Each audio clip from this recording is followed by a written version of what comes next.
Nakapakinig ka na siguro ng mga kwento tungkol sa mga himala sa loob ng maraming taon, pero naitanong mo na ba sa sarili mo kung bakit ito nangyayari sa iba at hindi sa lahat? Sa Biblia, may nakatagong pattern na nag-uugnay sa bawat kamangha-manghang tagumpay, mula sa isang batang lalaki na tinalo ang isang higante hanggang sa mga pader na bumagsak dahil lamang sa tunog ng musika. Ang susi ay nasa isang partikular na kabanata at hindi ito tulad ng itinuturo ng karamihan sa mga relihiyosong aral. Hindi ito tungkol sa pagiging positibo o sa pag-asang sapat na malakas. Ito ay tungkol sa isang espiritual na kapangyarihan na napakalakas kaya't kumikilos ang Diyos dahil dito.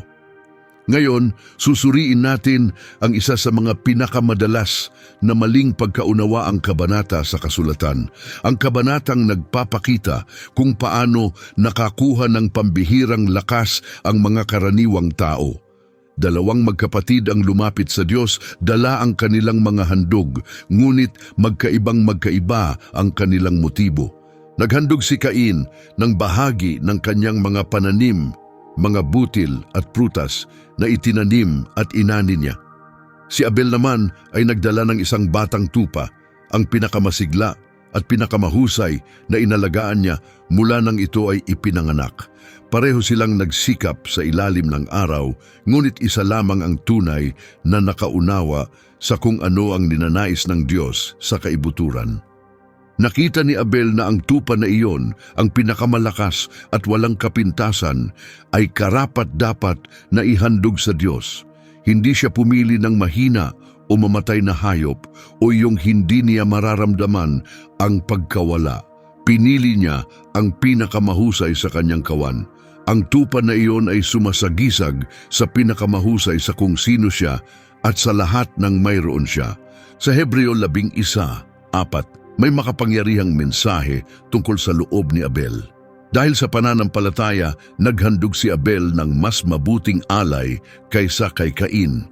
Dahil sa kanyang pananampalataya, itinuring siyang matuwid ng Diyos at kinalugdan ang kanyang handog. At hanggang ngayon, kahit matagal na siyang pumanaw, ang kanyang pananampalataya ay patuloy na nagsasalita. Hindi naghandog si Abel dahil iniutos ng iba o dahil ito ay tradisyon lamang. Ang kanyang kaisipan ay lubos na naiiba sa kay Cain.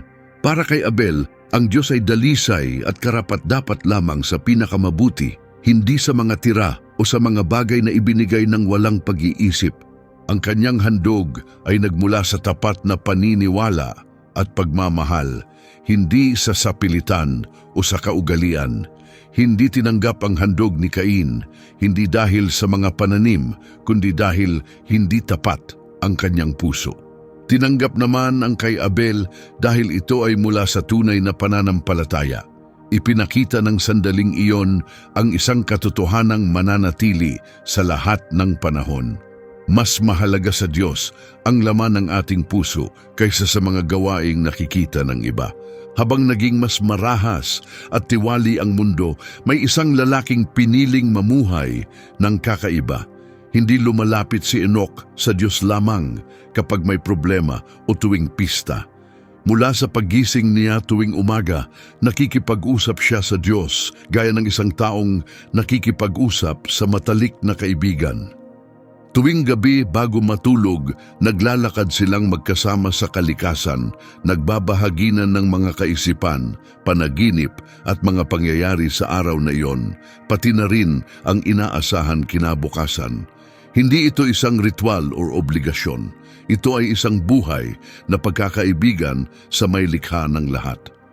Habang ang iba ay abala sa tagumpay, impluensya at kasiyahan, ang hinabol ni Enoch ay ang koneksyon sa puso ng Diyos. Sa loob ng 300 taon, namuhay si Enoch sa araw-araw na pakikipag-ugnayan sa Panginoon.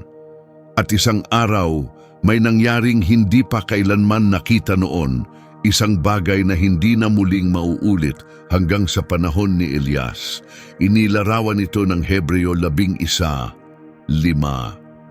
Dahil sa pananampalataya, inalis ng Diyos si Enoch mula sa mundo, kaya't hindi niya naranasan ang kamatayan tulad ng iba. Walang nakahanap sa kanya dahil siya'y kinuha ng Diyos. Bago siya nawala, alam ng lahat na ang kanyang pamumuhay ay labis na nakalulugod sa Diyos. Isang araw, sa tila karaniwang paglalakad nila ng Diyos, hindi na siya bumalik. Hinanap siya ng kanyang mga mahal sa buhay. Tinawag ang kanyang pangalan, ngunit si Enoch ay wala na. Minahal ng Diyos ang kanilang ugnayan nang labis kaya't dinala niya si Enoch diretso sa langit, pinahintulutan siyang hindi maranasan ang kamatayan. Ang kwento ni Enoch ay patunay na ang malapit na paglalakad kasama ng Diyos ay hindi lang ideya. Ito ay tunay na hangarin ng Diyos para sa bawat isa sa atin. Maliwanag ang langit at sumisikat ang araw nang bigyan ng Diyos si Noe ng mensaheng hindi pa naririnig noon. Isang napakalaking baha ang darating at babalot sa buong mundo. Lahat ng may buhay ay malilipol maliban sa mga maililigtas ni Noe sa loob ng isang dambuhalang barko. Mas malaki pa kaysa sa anumang nagawa noon. Noong panahong iyon, hindi bumubuhos ang ulan mula sa langit. Sa halip, isang banayad na ambon mula sa lupa ang nagdidilig sa mga halaman. Walang bagyo o baha sa kanilang karanasan. Kaya nang sabihin ni Noe na darating ang walang katapusang tubig at kailangan ng higanting barko, inisip ng mga tao na nabaliw siya. Ngunit naniwala si Noe sa bawat salitang lumabas sa bibig ng Diyos. Hindi siya nagtalo o nagtanong. Agad siyang nagsimulang gawin ang ipinag-utos sa kanya.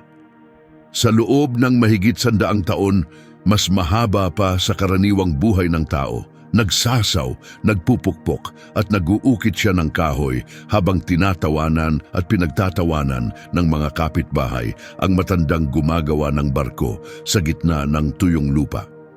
Ayon sa Hebreo 11:7, nagpatuloy si Noe dahil sa pananampalataya.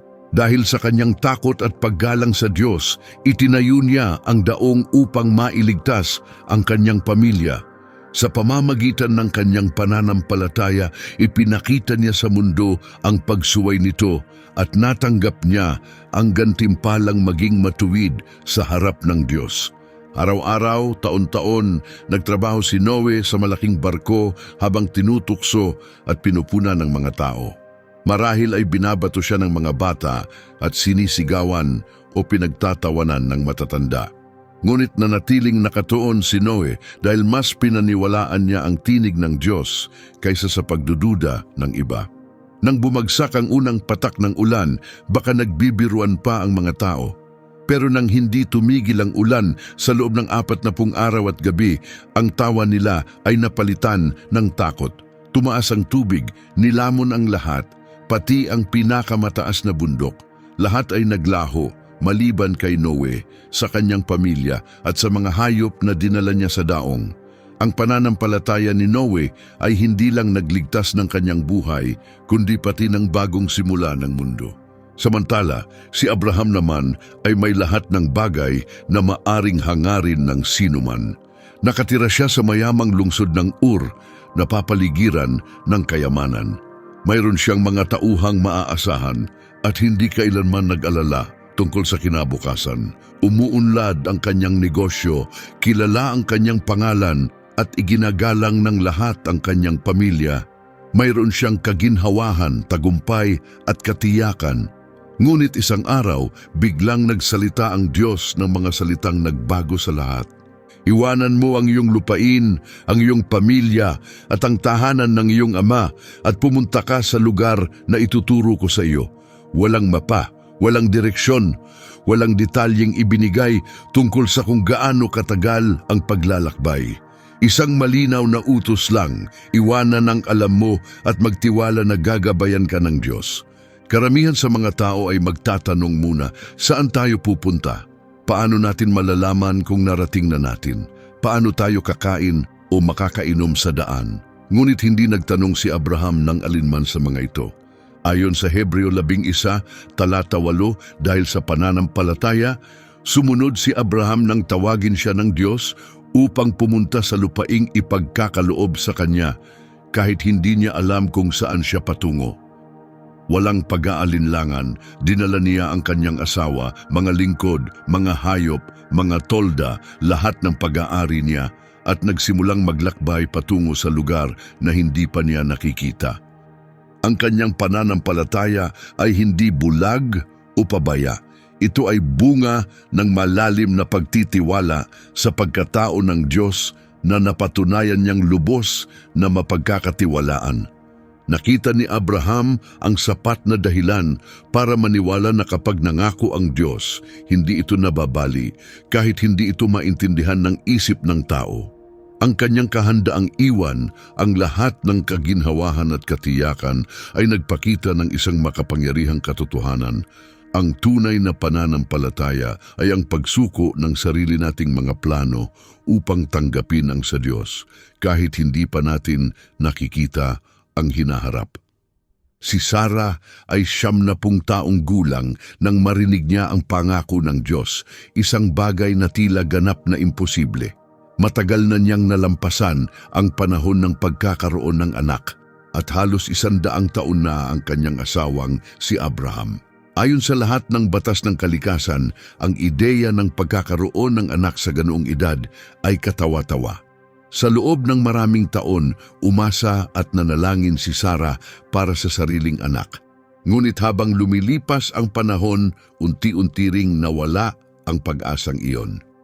Ngayon, sa panahong tila imposibleng maging ina, ipinangako ng Diyos sa kanya ang bagay na matagal na niyang binitiwan. At nang marinig ni Sarah ang mga salita ng Diyos tungkol sa pagkakaroon ng anak, may malalim na espiritual na damdaming gumising sa loob niya. Nasa isang sangandaan siya. Maaari niyang ituon ng pansin sa kanyang katandaan at mga limitasyon o maaari siyang magtiwala sa kapangyarihan ng Diyos na walang hangganan. Sinasabi ng Hebreo 11:11 ang desisyong ginawa ni Sarah.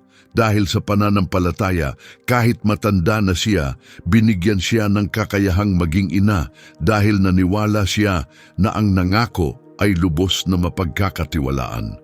Hindi niya itinanggi ang kanyang edad o nagkunwaring bata muli ang kanyang katawan.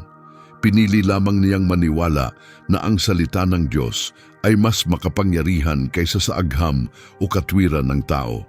Nakita ni Sarah na tapat ang Diyos sa lahat ng kanyang salita. Tiningnan niya kung sino ang Diyos at nagpasya siyang siya ay ganap na mapagkakatiwalaan kahit tila hindi tugma ang kanyang pangako sa nakikita ng kanyang mga mata. Kaya nang ipanganak si Isaac, tumawa si Sarah sa labis na kagalakan na umalingaw-ngaw sa buong kampo.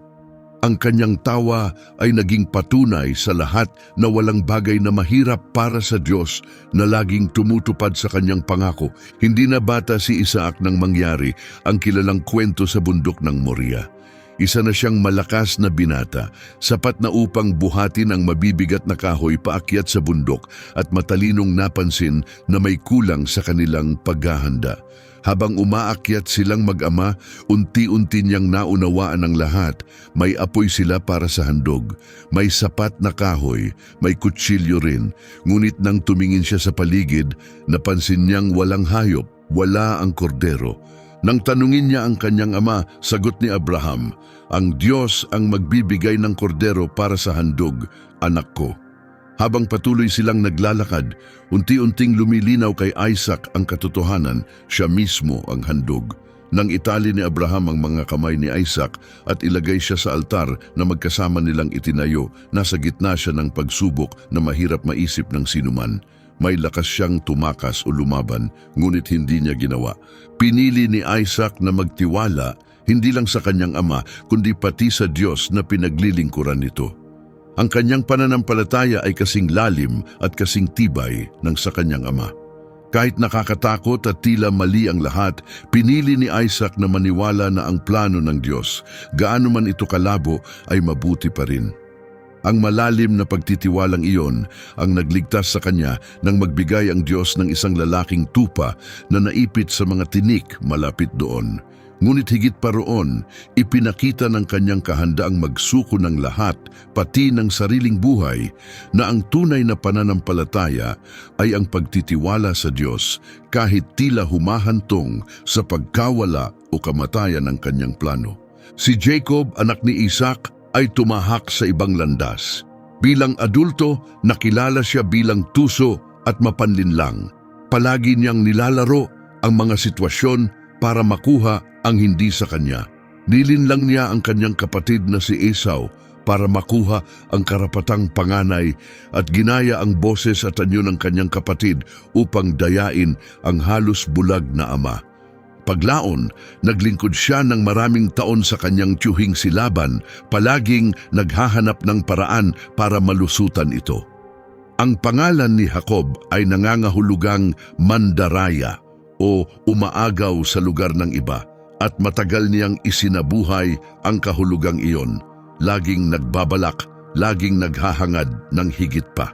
Ngunit habang siya ay nasa banig ng kamatayan sa Ehipto, may nangyaring kamanghamanghang pagbabago. Tinuruan siya ng panahon at ng mga aral ng buhay na walang tunay na kapayapaan sa panlilinlang.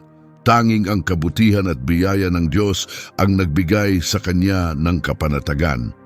Ayon sa Hebreo 11:21, sa pananampalataya, nang siya'y malapit ng mamatay, pinagpala ni Jacob ang bawat anak ni Jose at sumamba habang nakasandal sa dulo ng kanyang tungkod.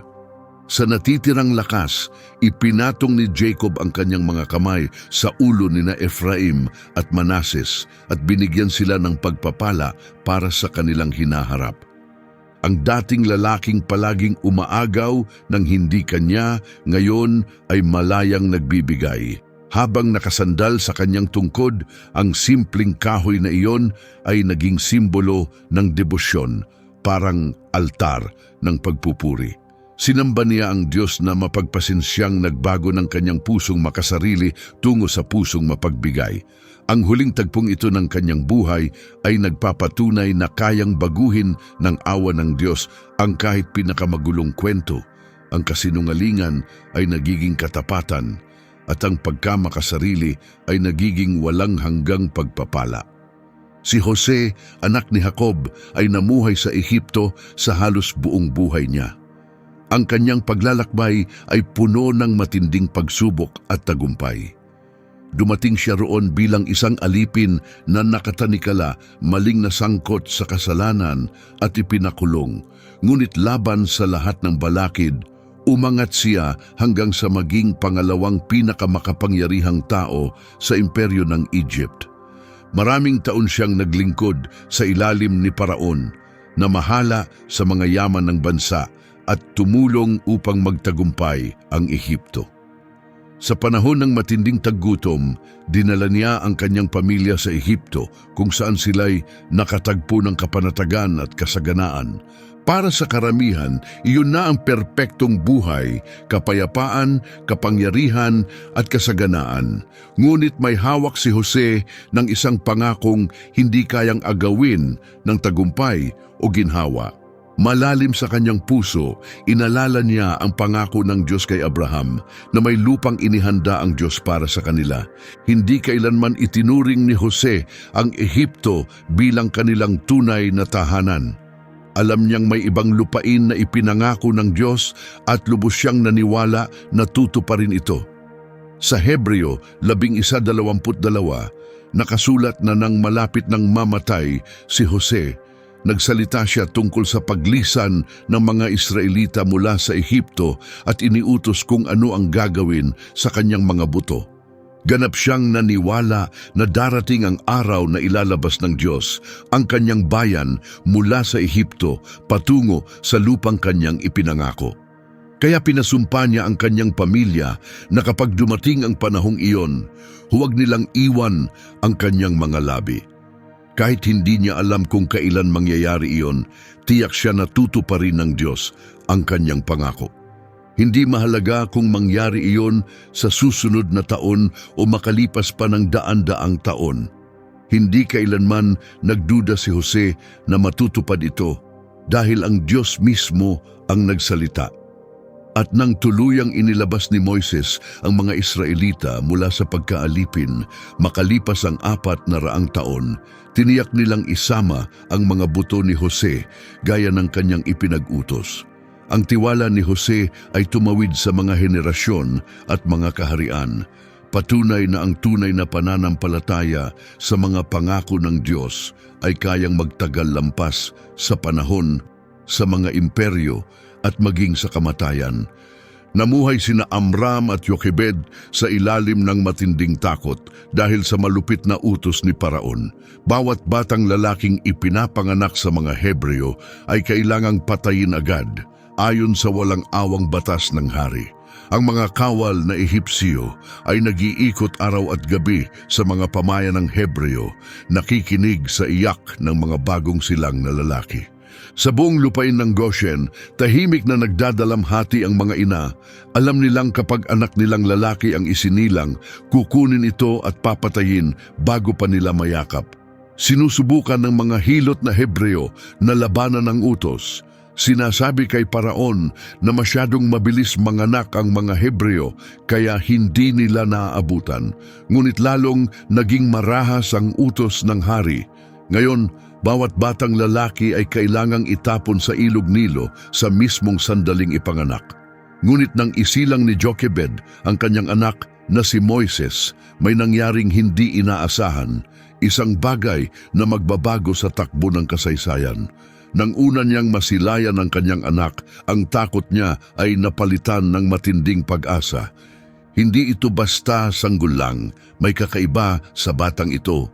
Isang bagay na nagpasampalataya sa kanya na may dakilang layunin ang Diyos para rito.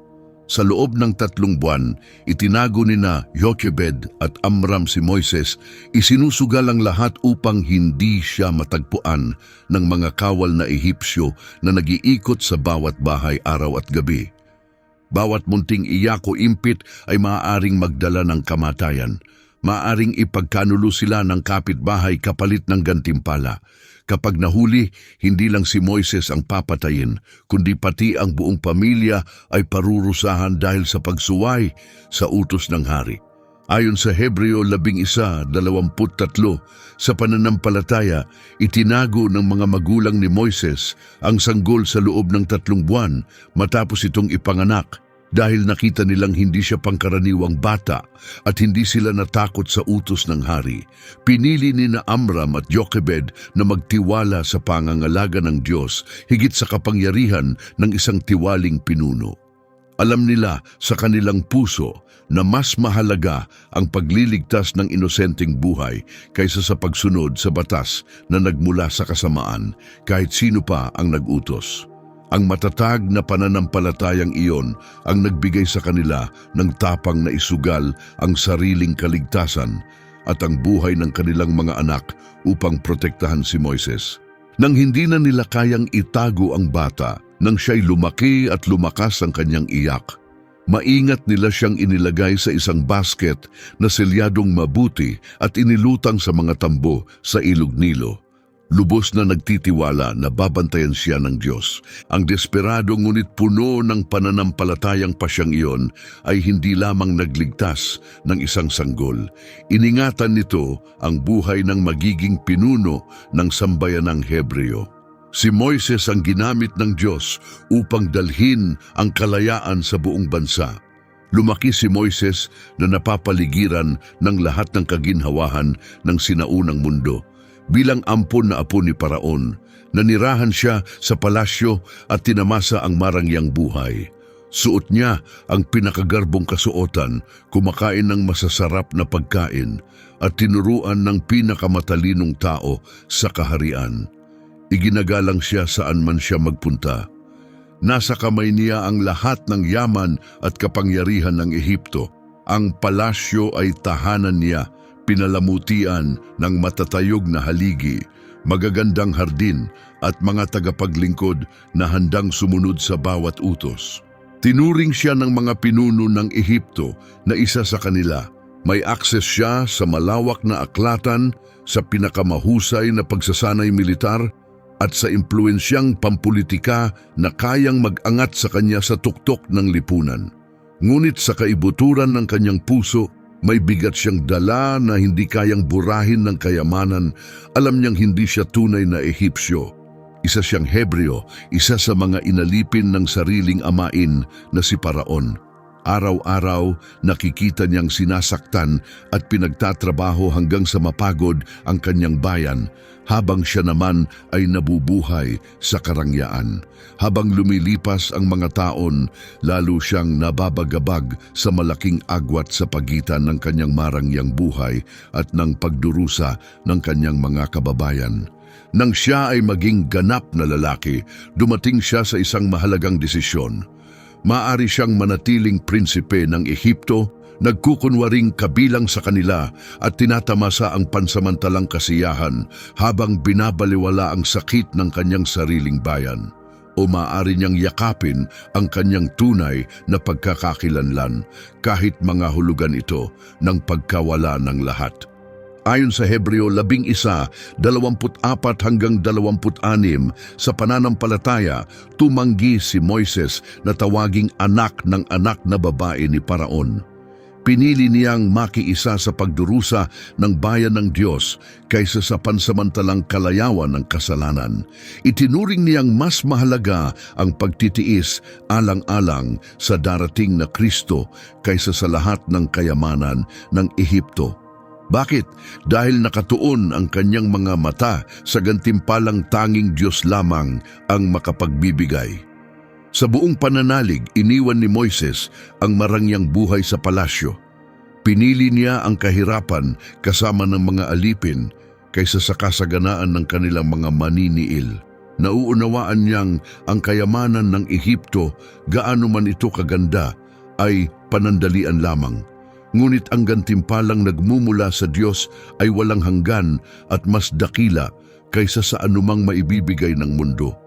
Pinili ni Moises ang katotohanan kaysa kasinungalingan, ang layuning walang hanggan kaysa kasiyahang panandalian, at ang pagsang-ayon ng Diyos kaysa papuri ng tao.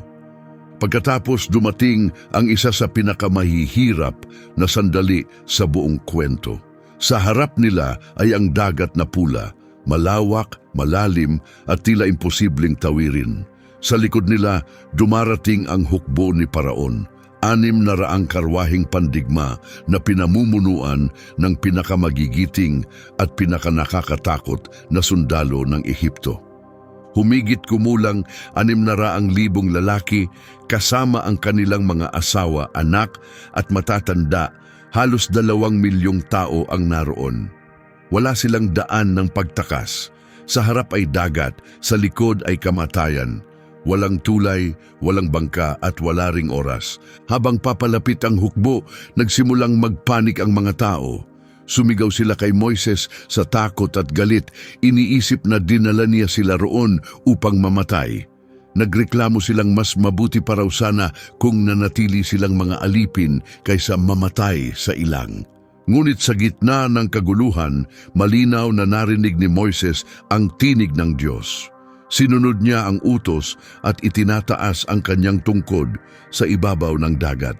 At nang sandaling iyon, nangyari ang isang himalang hindi pa kailanman nasaksihan. Ayon sa Hebreo 11:29 sa pananampalataya, tumawid ang mga Israelita sa dagat na pula na parang tuyong lupa. Ngunit nang sinubukan ng mga Ehipsyo na sumunod, sila'y nalunod. Gabing-gabi, humihip ang malakas na hangin mula sa Diyos, hinahawi ang mga alon at hinahati ang dagat, nagiging parang mga pader ng tubig sa magkabilang panig. Ang lupa sa ilalim ay naging ganap na tuyo. Nang sumikat ang araw, pinangunahan ni Moises ang mga tao sa gitna ng tuyong dagat. Ang lupang ilang oras lang ang nakalipas ay nasa ilalim ng tubig. Hindi gumalaw ang tubig, nanatili itong nakatayo, pinigilan ng kapangyarihan ng Diyos. Ang mga bata ay naglakad na namamangha sa pagitan ng matatayog na pader ng tubig. Ang matatanda ay tumawid ng walang nadapa. Ang mga hayop, kariton at lahat ng kanilang pag-aari ay nakalampas ng ligtas sa tuyong lupa na hindi man lang lumambot sa ilalim ng milyon-milyong mga paa.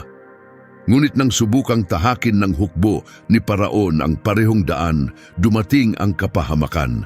Ang mga pader ng tubig na matatag para sa bayan ng Diyos ay biglang bumagsak ng may napakalakas na ugong. Lahat ng sundalong Ehipsyo ay nalunod.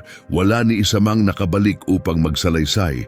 Ang mismong daang nagdala ng kaligtasan sa mga Israelita ay naging daan ng paghatol sa mga Ehipsyo. Ang himalang nagbigay ng kalayaan sa mga nagtitiwala sa Diyos ay siyang nagdala ng kapahamakan sa mga umasa lamang sa sarili nilang lakas. Ang parehong daan ay nagdala ng buhay o kamatayan. Depende sa kung saan inilagay ang kanilang pananampalataya. Ang matitibay na pader ng Jericho ay matagal nang nakatayo at hindi nagalaw. Walang hukbong sumubok kailanman na makalusob, gaano man kalaki o kasanay. Hindi ito basta mga pader lamang. Ito'y obra ng sinaunang arkitektura, sapat ang lapad upang may mga tahanan sa ibabaw at ganun kataas na natatakpan ang sikat ng araw sa umaga. Wala pang hukbong nakahanap ng paraan para makapasok. Ayon sa mga dalubhasang militar noon, imposibleng masakop ang Jericho gamit ang karaniwang mga sandata o taktika. Perpekto ang lokasyon ng lungsod, may sapat itong supply sa loob, at may mga depensang tila hindi kayang gibain. Ngunit nagbigay ang Diyos ng mga tagubilin kay Josue na tila walang saysay sa pangunawa ng tao. Walang tore, walang hagdang panlusob, walang pambangga sa pader. Sa halip, maglalakad lamang ang hukbo ng Israel paikot sa lungsod isang beses sa bawat araw sa loob ng 6 na araw.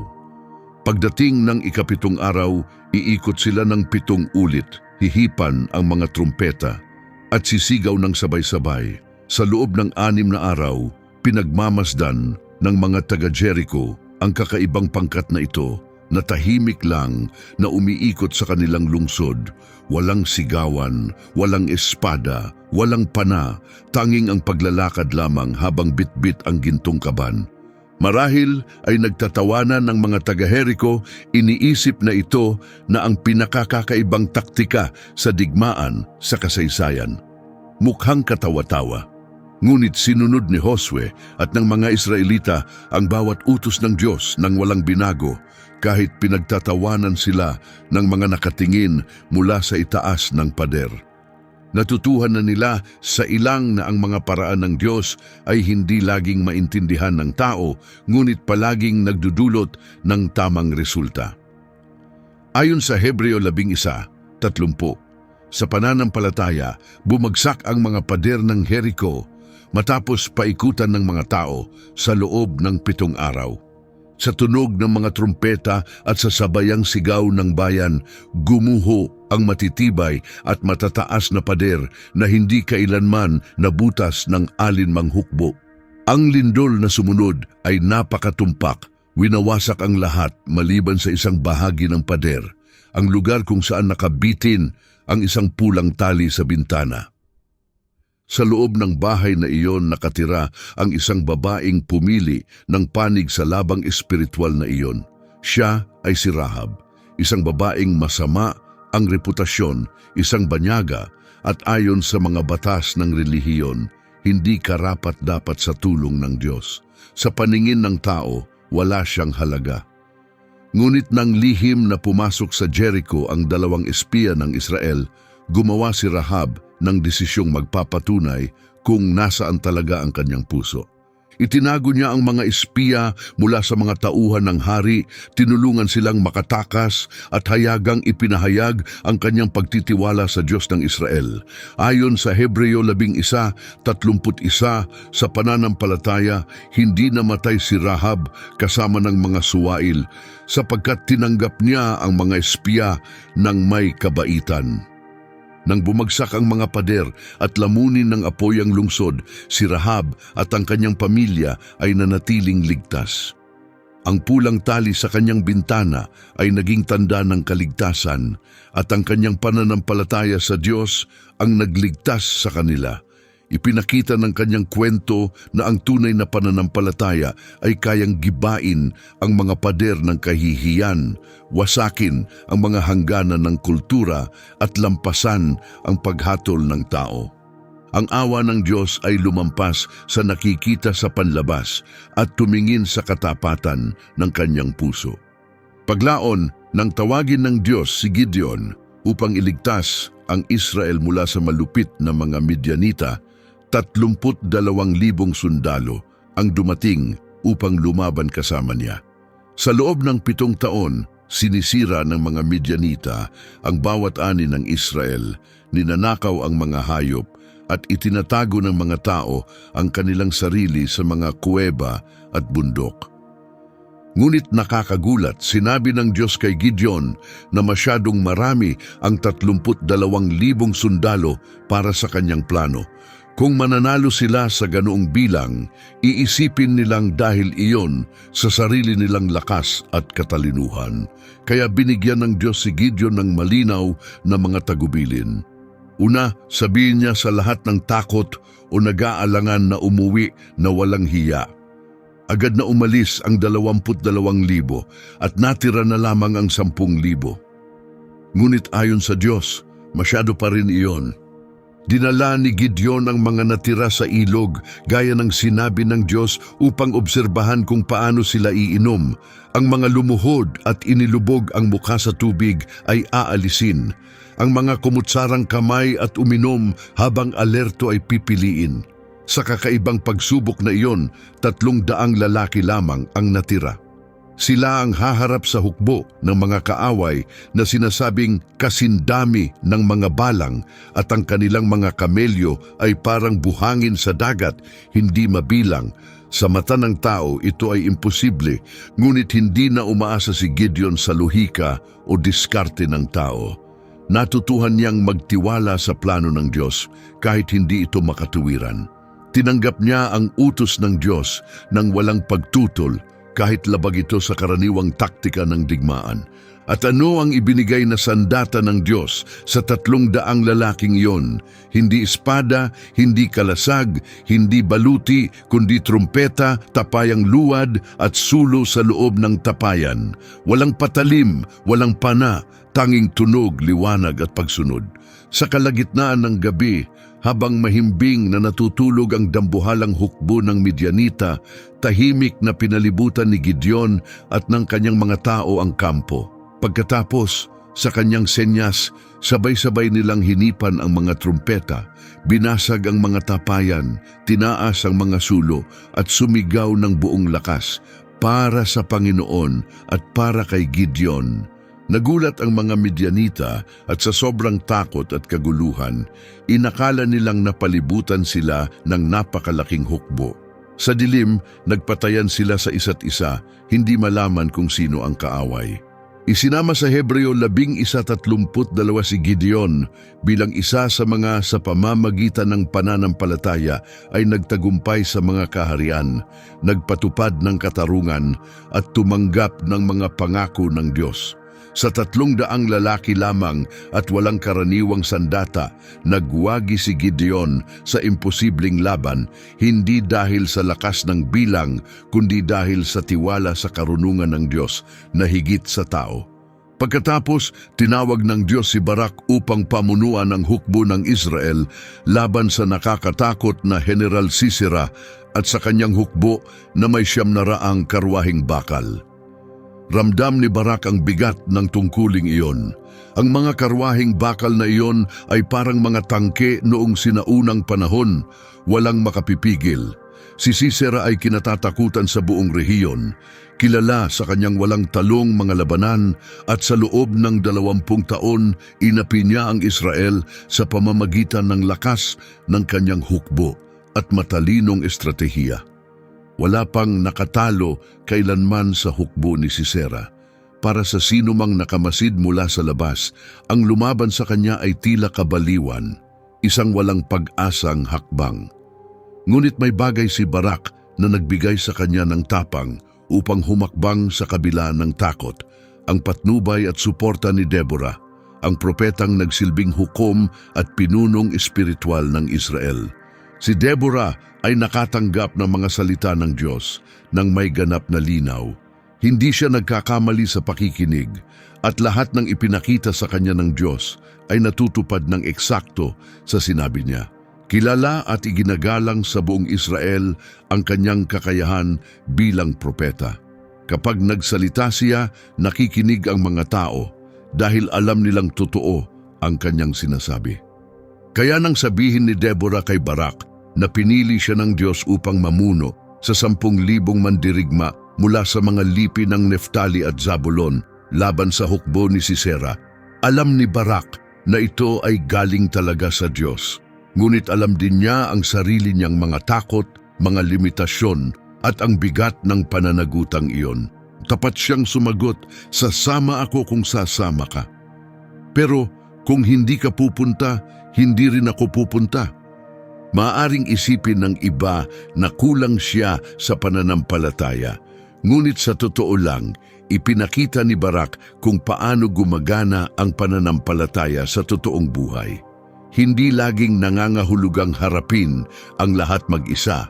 Minsan, ang tunay na pananampalataya ay ang pagkilala na kailangan mong may kasama, isang taong tutulong magpasan ng bigat, magbigay ng karunungan at magpatatag kung saan ka mahina. Hindi hiniling ni Barak na ipaglaban ni Deborah ang digmaan para sa kanya. Alam lang niyang kailangan niya ang kanyang presensya at pumayag si Deborah. Magkasama nilang pinamunuan ang hukbo ng Israel sa labanang tila imposibleng mapanalunan. Ngunit dumating ang Diyos sa tamang oras. Dumagundong ang isang malakas na bagyo. Binaha ang lupa at naging putikan ang buong labanan. Ang mismong mga sandatang ginamit ni Sisera upang maghari ang kanyang mga karwaheng bakal ay bumaon at naipit sa putik. Ang dating hindi mapigilan ay ngayon ay natigil sa ilalim ng kamay ng Diyos. Sa isang iglap, nawala ang kalamangan ni Sisera, sinira ng ulan na dumating sa eksaktong sandaling itinakda ng Diyos. Isinama si Barak sa Hebreo 11, 32 bilang isa sa mga sa pamamagitan ng pananampalataya ay tumalo sa mga kaharian, nagdala ng katarungan at tumanggap ng mga pangako ng Diyos. Ipinapakita ng kanyang kwento na ang pananampalataya ay kayang gumalaw sa pamamagitan ng pagkakaisa. Kapag pinagsama natin ang pagtitiwala sa Diyos at ang lakas ng pakikisa sa iba, nalalampasan natin ang takot at nagagawa ang tila imposible, hindi dahil sa sariling galing, kundi dahil sa pagkakaisa sa plano ng Diyos.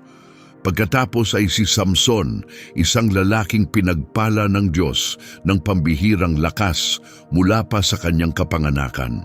Ngunit sa halip na gamitin ito upang palayain ang kanyang bayan mula sa pamumuno ng mga Filisteo, inaksaya niya ito sa paghihiganti, kasiyahan at makasariling mga pagpili. Paulit-ulit niyang ginamit ang kanyang kakayahan para sa sarili, hindi para sa kaluwalhatian ng Diyos. Tinawag siyang Nazireo, isang taong inilaan sa Diyos sa pamamagitan ng mga banal na panata. Ngunit nilabag niya ang mga iyon nang walang pagsisisi. Hinipo niya ang mga patay, uminom ng alak, at sa huli ay ibinunyag ang lihim ng kanyang lakas kay Delilah, ang babaeng nagtaksil sa kanya kapalit ng salapi. Dahil sa kanyang pagsuway, nawala sa kanya ang lahat, nawalan siya ng lakas. Ginupit ang kanyang buhok, tinanggal ang kanyang mga mata, at kinuha ang kanyang kalayaan.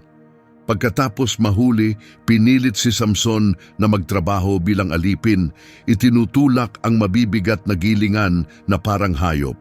Pinagtawanan siya ng mga Filisteo, ginawang libangan ang dati nilang kinatatakutan.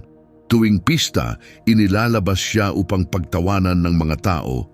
Ang dating mandirigmang nakapatay ng 1,000 lalaki gamit lang ang panga ng asno ay ngayoy isang bulag na bilanggo, ginagawang palabas sa kanilang mga pagdiriwang. Ngayon, bulag, kalbo at gapos ng tanso, wala nang takot ang mga Filisteo sa kanya. Sa paningin nila, si Samson ay talunan na, wala nang kapangyarihan. Ngunit sa mga madidilim na araw ng kanyang pagkabilanggo, may nagbago sa kanyang puso. Unti-unting naglaho ang kayabangan at pagkamakasarili. Sa halip, tumubo ang kababaang loob, pagsisisi at pagnanais na muling lumapit sa Diyos na minsan niyang tinalikuran. Habang dahan-dahang tumutubo muli ang kanyang buhok, bumabalik din ang kanyang ugnayan sa Panginoon. Ang buhok ay simbolo lamang ng kanyang pagtatalaga, ngunit ang tunay na pagbabago ay naganap sa kanyang puso. Sa hirap natagpuan niya ang pagsisisi. Sa pagkawala, natagpuan niya muli ang pananampalataya. Dumating ang araw ng malaking pagdiriwang ng mga Filisteo para sa kanilang Diyos na si Dagon. Puno ang templo ng mga pinuno at mahahalagang opisyal, libu-libong tao ang nagtipon upang ipagdiwang ang tagumpay nila laban sa Diyos ng Israel. Ipinatawag nila si Samson upang aliwin ang mga tao, isang buhay na tropeo ng kanilang panlilinlang. Ngunit habang sila'y nagtatawanan, mahinahong hiniling ni Samson sa batang umaakay sa kanya na ilapit ang kanyang mga kamay sa dalawang haliging bato na sumusuporta sa buong gusali. Pagkatapos ay bumulong siya ng huling panalangin, hindi mayabang kundi tapat at puno ng pananampalataya. Panginoong Diyos, alalahanin mo ako, bigyan mo ako ng lakas kahit isang beses pa, upang maghiganti ako sa pagkawala ng aking mga mata. Isinama si Samson sa Hebreo 11:32 bilang isa sa mga sa pamamagitan ng pananampalataya ay tumalo sa mga kaaway, nagpatupad ng katarungan at tumanggap ng mga pangako ng Diyos. Sa huling bugso ng lakas, itinulak ni Samson ang mga haligi. Gumuho ang templo, nadaganan siya pati ang libu-libong Filisteo. Sa kanyang kamatayan, mas marami siyang natalo kaysa sa buong panahon ng kanyang buhay. Ang kanyang huling gawa ng pananampalataya at sakripisyo ang nagtupad ng layuning ipinanganak siya para rito. Nagsimula naman ang kwento ni Jephthah sa sakit at pagtanggi. May lahat siyang dahilan upang talikuran ang mga taong kalaunan ay nagmakaawang tulungan siya. Anak siya ng isang patutot sa lipunang nagbibigay halaga sa pinagmulan ng pamilya. Itinaboy siya ng kanyang mga kapatid sa ama at tinanggalan ng karapatang magmana. Mag-isa at ipinatapon, nakisama siya sa mga itinakwil din ng lipunan. Natutunan niyang lumaban at mabuhay sa pamamagitan ng pakikidigma at kahirapan. Ngunit dumating ang panahon ng panganib. Ang mga Amonita ay nagbanta na lipulin ng Israel at wala nang magawa ang mga pinuno ng bansa.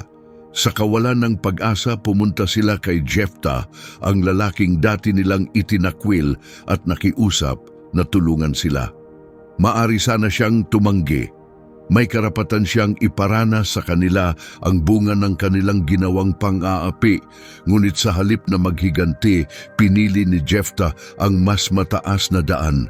Pumayag siyang ipaglaban ang mga taong minsang tumalikod sa kanya. Inuna niya ang kaligtasan ng bansa kaysa sa sariling sugat ng damdamin. Ipinakita niyang ang tunay na pamumuno ay ang pagpili ng pagpapatawad at tapang sa halip na galit. Bago ang labanan, nangako si Jephthah sa Diyos ng isang panata, isang patunay ng kanyang malalim na pananampalataya, ngunit kulang sa karunungan. Sinabi niya na kung tutulungan siya ng Diyos na talunin ng mga Amonita, ihahandog niya bilang sinunog na alay ang unang lalabas sa kanyang bahay upang salubungin siya sa kanyang pagbabalik. Ang panatang iyon ay nagpapakita ng tiwala niya sa kapangyarihan ng Diyos. Ngunit pinatutunayan din nitong hindi pa niya lubos na nauunawaan kung ano talaga ang hinahangad ng Diyos mula sa kanyang mga tagasunod. Binigyan ng Diyos si Jephthah ng ganap na tagumpay laban sa mga Amonita. Naligtas ang Israel mula sa kanilang pamumuno at muling naging payapa ang bansa. Ngunit pag-uwi ni Jephthah bilang bayani, nabasag ang kanyang puso, ang kanyang kaisa-isang anak na babae ang unang tumakbo upang salubungin siya, masaya, sumasayaw at tumutugtog ng tamburin sa tuwa ng kanyang pagbabalik. Nang maunawaan niya ang resulta ng kanyang panata, labis siyang nasaktan. Gayunman, hindi niya binawi ang kanyang pangako kahit alam niyang may kapalit itong napakasakit. Ang kanyang anak na may sarili ring tapang at pananampalataya ay buong pusong tumanggap sa nakatakdang mangyari.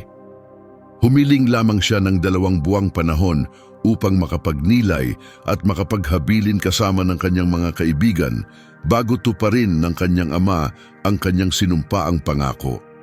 Binanggit si Jephthah sa Hebreo 11:32 bilang isa sa mga sa pamamagitan ng pananampalataya ay tumalo sa mga kaaway, nagtaguyod ng katarungan at tumanggap ng mga pangako ng Diyos.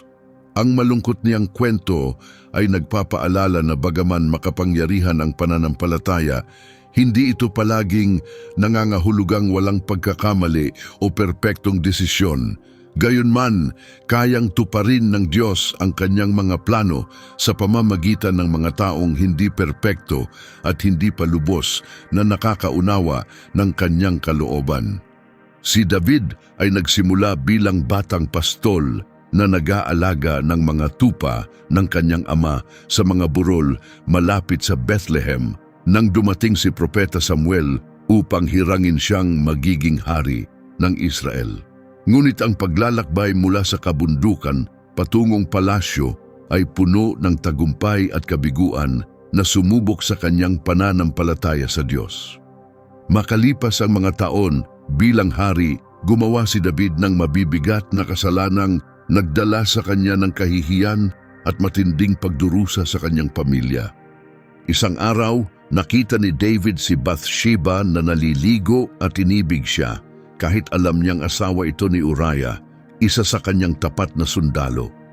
Nang mabuntis si Bathsheba matapos ang kanilang pagtataksil, sinikap ni David na itago ang katotohanan. Ipinabalik niya si Uriah mula sa digmaan, umaasang uuwi ito sa kanyang asawa at iisipin na ang bata ay sa kanya. Ngunit sa sobrang katapatan ni Uriah, tumanggi siyang magpahinga habang nakikipaglaban pa ang iba kaya hindi siya umuwi. Nang mabigo ang planong iyon, gumawa si David ng mas masamang hakbang. Pinadala niya si Uriah pabalik sa labanan, dala ang isang liham na nag-uutos sa komandante na ilagay siya sa pinakadelikadong lugar at iwanan doon upang mamatay. Sa ganitong paraan, naging parehong mapangalunya at mamamatay tao si David.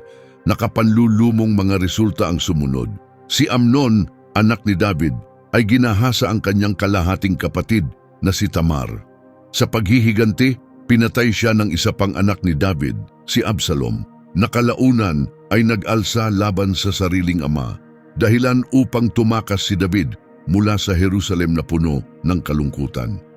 Ang kanyang pamilya ay nasira ng karahasan at pagtataksil, mga sugat na nag-ugat sa sariling kasalanan ni David. Ngunit kahit sa kabila ng kanyang mabibigat na pagkakamali, tinawag pa rin siya ng Diyos na lalaking ayon sa kanyang puso, hindi dahil sa kawalan niya ng kasalanan, kundi dahil sa paraan ng kanyang pagtugon ng harapin ang katotohanan.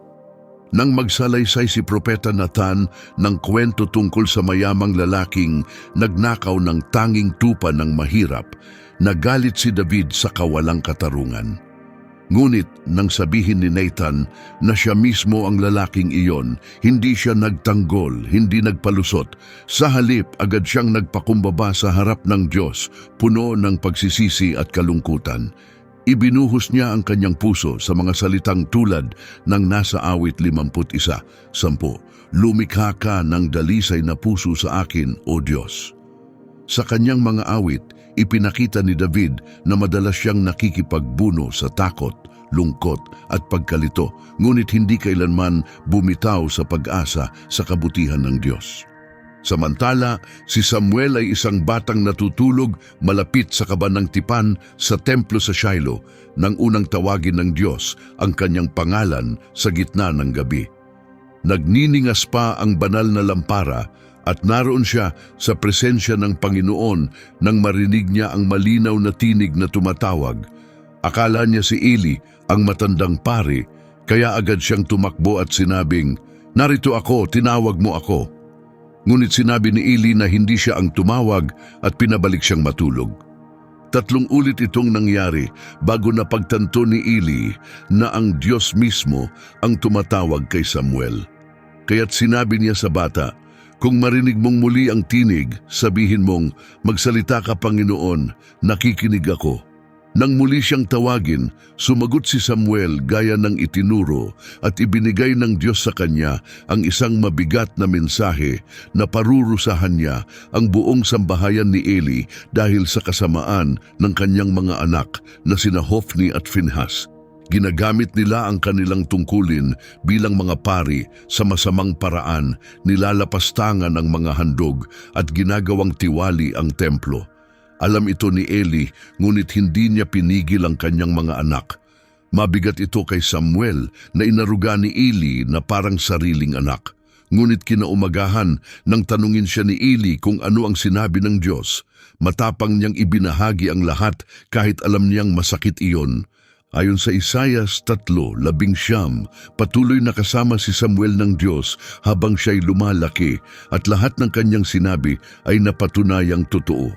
Mula sa gabing yon, ang buhay ni Samuel ay minarkahan ng tapat na pagsunod sa bawat salita ng Diyos. Hindi siya natakot magsabi ng katotohanan kahit mahirap o hindi gusto ng iba. Pagkatapos ng kanyang kamatayan, nagpadala pa rin ang Diyos ng mga propeta sa Israel at Huda, ngunit sa bawat henerasyon, lalong naging suwail ang mga tao. Ang mga propetang ito ay nagpakita ng pambihirang tapang, handang harapin ang pagtanggi, pagbabanta at kamatayan alang-alang sa katapatan sa salita ng Diyos. Si Elias ay tumindig laban sa mga propeta ni Baal sa bundok ng Carmelo at nasaksihan kung paano nagpadala ang Diyos ng apoy mula sa langit. Ngunit pagkatapos nito, nanumpa si Reyna Jezebel na papatayin siya sa loob ng isang araw. Sa takot, tumakas si Elias sa disyerto na upo sa ilalim ng puno at nakiusap sa Diyos na kunin na ang kanyang buhay. Naramdaman niyang nag-iisa siya na tila wala ng tapat sa Diyos. Si Jeremias, na kilala bilang propeta ng kalungkutan, ay nagbabala sa Huda tungkol sa paparating na pag-atake ng Babylonia.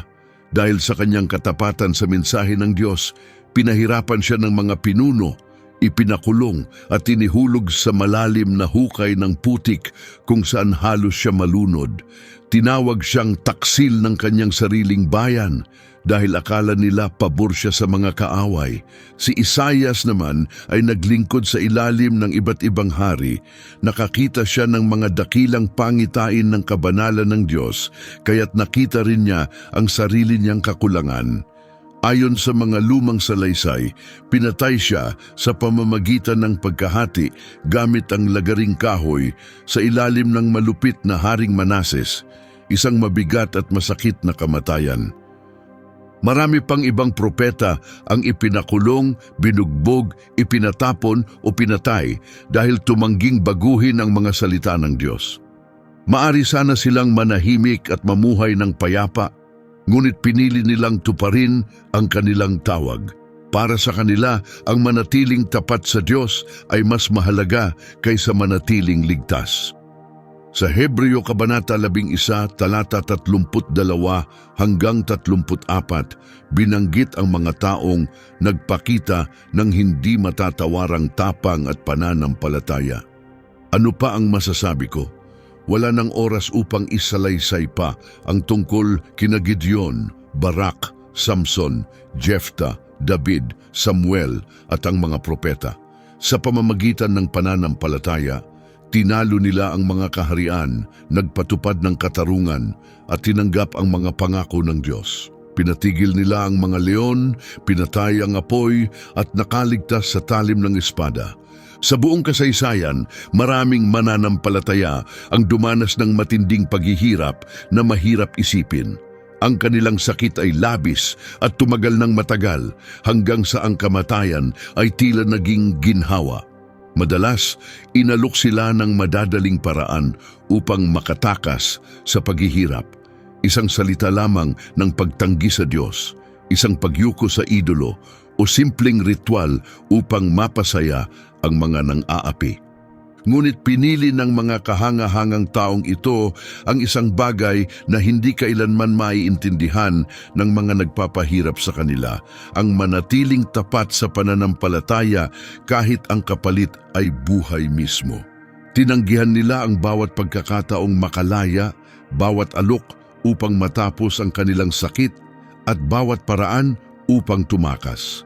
Ginawa nila ito dahil nakatuon ang kanilang mga mata sa isang bagay na higit pa kaysa sa pag-alis ng paghihirap. Ayon sa Hebreo 11:35, may mga babaeng nakakita sa kanilang mga mahal sa buhay na muling nabuhay, habang ang iba na may pinahirapan ngunit tumangging palayain dahil umaasa sila sa mas mabuting pagkabuhay na muli. Ang mga tapat na ito ay nagtiis ng matinding sakit at labis na paghihirap ng isipan, lubos na naniniwala na naghihintay sa kanila ang buhay na walang hanggan. Pinahalagahan nila ang gantimpalang walang hanggan, higit sa pansamantalang ginhawa, ang kayamanang espiritual higit sa kaginhawaang pisikal, at ang kaluwalhatian ng langit higit sa anumang kaligtasan sa mundong ito. Nauunawaan nila na gaano man kalubha o katagal ang sakit, hindi ito maihahambing sa walang hanggang kagalakan sa presensya ng Diyos.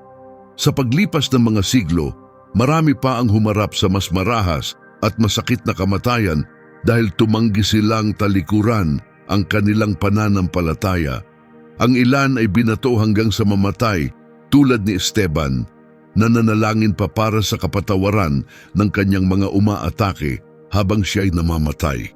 Ang iba ay pinatay sa pamamagitan ng paghahati gamit ang magaspang na kasangkapan, isang mabagal at malupit na paraan upang takutin ang iba pang mananampalataya.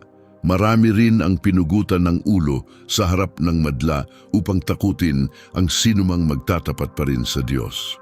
Ayon sa Hebreo 11:37, ang ilan ay binato, ang ilan ay pinutol sa dalawa, at ang ilan ay pinatay sa pamamagitan ng espada. Nagpagalagala sila na nakadamit ng balat ng hayop, mahirap, tinutuligsa at tinatanggihan ng mundo. Ipinapakita ng mga halimbawang ito na ang tunay na pananampalataya ay hindi nangangako ng maginhawang buhay, kayamanan o kaligtasan sa sakit at panganib. Sa halip, nagbibigay ito ng lakas mula sa Diyos, ang kapangyarihang tumayo ng matatag at magtiis alang-alang sa tama at totoo. Ang mga namatay dahil sa kanilang pananampalataya ay madaling nakaligtas sana kung sumang-ayon lamang sila, kung sinabi lang nila ang nais marinig ng kanilang mga tagapahirap o kung nakisama sila sa mga huwad na ritual. Ngunit pinili nila ang kamatayan kaysa pagtaksilan ang kanilang pananampalataya. Sa paggawa nito, sila ay naging mga makapangyarihang saksi. Ang kanilang tapang at sakripisyo ay nagbigay inspirasyon sa marami upang manatiling matatag. Pinapatunayan na ang tunay na pananampalataya ay nagbibigay halaga sa kawalang hanggan, higit sa buhay, at sa katotohanan, higit sa kaginhawahan. Kahit nakaranas sila ng parehong kalupitan, inakala ng kanilang mga kaaway na mapapatay nila ang pananampalataya sa pamamagitan ng pagpapahirap. Ngunit ang nangyari, pinatunayan nilang mas makapangyarihan ang totoong paniniwala kaysa kamatayan. Sa buong kasaysayan, napakaraming tapat na tao ang isinuko ang lahat ng mayroon sila. Nawala sa kanila ang lahat ng mahalaga, ang kanilang tahanan, hanap buhay at pamilya dahil hindi nila tinalikuran ang Diyos. Marami ang itinaboy sa kanilang mga bayan, kinuha o sinira ang kanilang mga ari-arian at pinaghiwa-hiwalay ang mga pamilya upang hindi sila makapagbigayan ng tulong o aliw. Ang ilan ay napilitang manirahan sa malalayong lugar, sa mga kuweba o bundok, suot lamang ang balat ng hayop dahil wala silang damit o tirahan. Palipat-lipat sila ng lugar, hindi tinatanggap ng alinmang bayan. Namuhay sila sa gutom sa ilalim ng matinding lamig o init at laging nasa panganib ng pag-atake ng mga manghuhuli sa kanila na parang mga kriminal. Gayunman, hindi sila sumuko kahit alam nilang ang kaunting kompromiso ay maibabalik sana ang kanilang bahay, pera at lugar sa lipunan. Sa Hebreo 11:38, may makapangyarihang pahayag tungkol sa mga tapat na ito. Hindi karapat-dapat sa kanila ang mundo. Namuhay sila sa mga disyerto, sa kabundukan at sa mga kuweba o hukay sa lupa, habang tinitingnan sila ng iba bilang walang silbi, delikado o baliw. Iba ang nakita ng Diyos. Nakita niya ang kanilang mga buhay bilang mahalaga, ang kanilang mga pagpili bilang marangal at ang kanilang pananampalataya bilang tunay na kamangha-mangha. Wala sa kanila ang tumanggap ng buong katuparan ng mga pangako ng Diyos habang sila'y nabubuhay. Namatay si Abraham bago pa maging malaking bansa ang kanyang lahi. Namatay si Moises sa labas ng lupang ipinangako ng Diyos bago niya ito marating. Namatay si David bago pa maitatag ng ganap ang walang hanggang kaharian. Lahat sila ay namatay na naghihintay pa rin.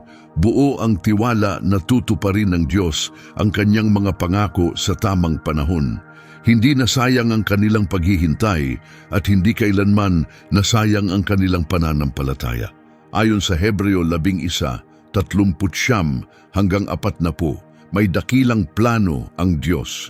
Isang plano na higit pa sa kayang isipin ng tao. Bagaman pinuri silang lahat dahil sa kanilang pananampalataya, wala sa kanila ang nakatanggap ng buong katuparan ng pangako sa kanilang panahon dahil may mas dakilang layunin ang Diyos. Isang planong kasama rin tayo.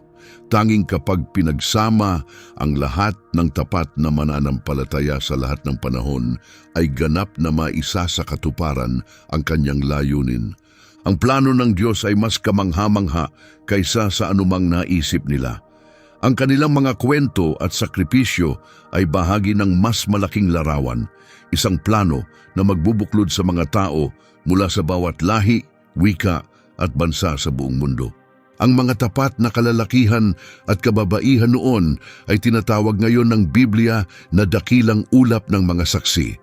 Pinalilibutan nila tayo habang tayo rin ay tumatakbo sa ating sariling karera ng pananampalataya. Hindi lang sila mga pangalan sa kasaysayan o mga kwentong nakaka-inspire. Naroroon sila, sumusuporta at nagbabantay habang hinaharap natin ang ating mga pagsubok at desisyon. Ayon sa Hebreo 12:1, dahil napapaligiran tayo ng ganitong kadakilang ulap ng mga saksi, dapat nating alisin ang anumang pumipigil sa atin, lalo na ang kasalanang gumagapos at tumakbo ng may pagtitiis sa takbuhing inilaan sa atin. Ipinapakita ng kanilang halimbawa na ang ating paglalakbay ng pananampalataya ay bahagi lamang ng mas malawak at makahulugang plano ng Diyos. Hindi tayo naglalakad mag-isa. Ito ay parang mahabang karera ng pagtitiwala na ipinapasa mula henerasyon hanggang henerasyon. Ang mga saksi ay patunay na totoo at buhay ang pananampalataya sa bawat panahon, sa bawat lugar, sa anumang kalagayan. Ang nagawa nila dahil sa tiwala sa Diyos ay kaya rin nating magawa. Ang kanilang mga karanasan ay hindi lamang para magbigay inspirasyon. Ipinapakita nito na ang lakas ng Diyos ay totoo at handang ibigay sa sinumang buong pusong nagtitiwala sa Kanya. Ito ang dahilan kung bakit ang Hebreo, Kabanata 11 ay isa sa pinakamakapangyarihang bahagi ng Biblia. Mula sa handog ni Abel hanggang sa ulap ng mga saksi na umaakay sa atin, ipinapakita nito kung paano pinagdurugtong ng pananampalataya ang buong sangkatauhan sa paglipas ng panahon. Hindi ito mga lumang kwento lamang. Ito ay gabay sa kung paano mamuhay ng may kapangyarihan at biyaya ng Diyos. Bawat pagsubok na hinaharap mo, bawat layuning tila hindi maaabot, bawat sandaling parang wala ng pag-asa, may isang tao sa Hebreo Kabanata 11 na nakaranas ng kaparehong bagay at ipinakita kung ano ang kayang gawin ng pananampalataya. Ang pananampalataya ang pintuan ng kapangyarihan ng Diyos na kumikilos sa sariling kwento mo. Ngunit narito ang katotohanan. Mahalaga lamang ang mensaheng ito kung maririnig ito ng mga taong tunay na nangangailangan. Maaring may kakilala ka, isang kaibigan, katrabaho o kapamilya na dumaraan sa tila imposibleng sitwasyon at kailangang marinig ang ganitong uri ng pananampalataya. Dito ka papasok. Kung nakatulong sa iyo ang video na ito upang makita ang pananampalataya sa bagong paraan, pindutin ang subscribe at buksan ang mga notification upang hindi mo mapalampas ang susunod na mensahe mula sa salita ng Diyos. At huwag mong sarilinin, ibahagi ito sa isang taong nangangailangan ng pag-asa. Ang simpleng pagbabahagi mo ay maaaring maging simula ng pagbabago na magpapanumbalik ng kanilang paniniwala. Hanggang sa muli, panatilihing matatag ang iyong pananampalataya, patuloy na maglakad pasulong at tandaan, ikaw ay bahagi ng makapangyarihang ulap ng mga saksi na patuloy na humuhubog sa kasaysayan sa bawat hakbang mong ginagawa sa pananampalataya.